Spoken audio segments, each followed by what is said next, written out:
class. Today we are going to learn about the microbial nutrition.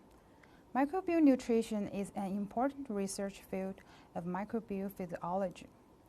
Its main research content are the physiological function of nutrients in the process of microbial life activities and the specific mechanisms by which microbial cells take up nutrients from the external environment.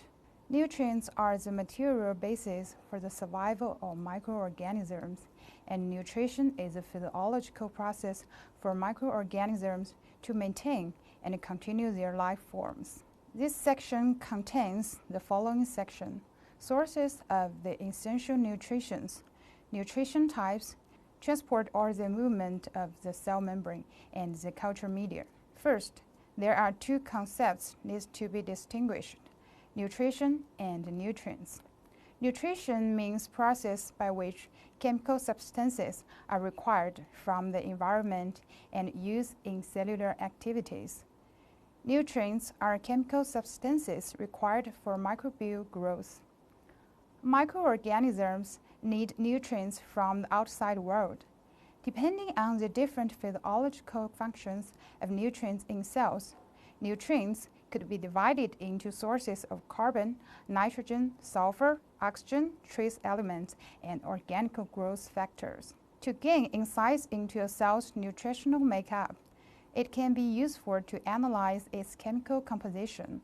Let's take a look at a bacterial cell composition. Water accounts for 70% to 90% of the cell, and the rest is dry cell weight. Protein accounts for 50% of the dry weight of the cell.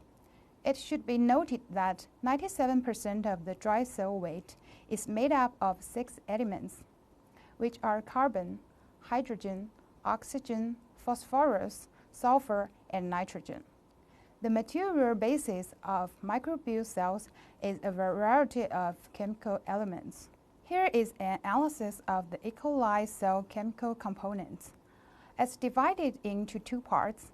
In the organic parts, we can see that protein accounts for 50% of the dry weight. Except for the proteins, the organic part also contains nucleic acids, lipids, and carbohydrates as well. By contrast, the inorganic compounds are mainly water, which accounts for 70% of the total weight, and some other ingredients. In the view of elements composition, carbon is the many elements part of the cell dry weight. Then it comes to oxygen, 20%, nitrogen, 14%, and other elements. Many fastidious bacteria lack the genetic and metabolic mechanisms to synthesize every organic compound they need for survival. There are 2 classes of essential nutrients: macronutrients and micronutrients.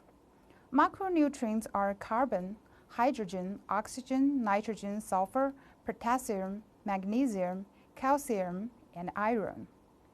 These are nutrients required for large quantity and play principal roles in cell structure and metabolism. Micronutrients is also named trace elements, which includes zinc, manganese, selenium, cobalt, copper, and so on. Micronutrients are required in small amount and mostly involved in enzyme function and maintenance of protein structure.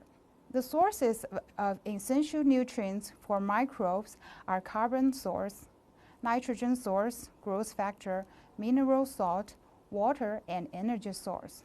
Let's take a look at each of them more specifically. Carbon is the structural backbone of living matter.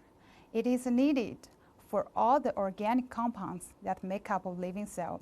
The element carbon is so key to the structure and metabolism of all life forms that the source of carbon defines 2 basic nutritional groups: heterotroph and autotroph. A heterotroph is an organism that must obtain its carbon in an organic form. Among the common organic molecules that can satisfy this requirement are proteins, carbohydrates, lipids, and nucleic acids. By contrast, An autotroph is an organism that uses inorganic carbon dioxide as its carbon source.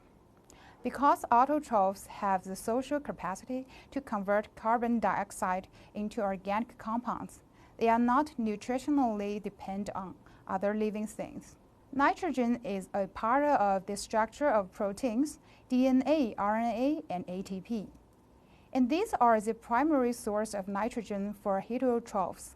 Many bacteria can obtain organic nitrogen from proteins, while some bacteria and algae can utilize nitrogen from inorganic sources such as nitrate ions, nitrite ions, ammonia ion, or ammonia gas.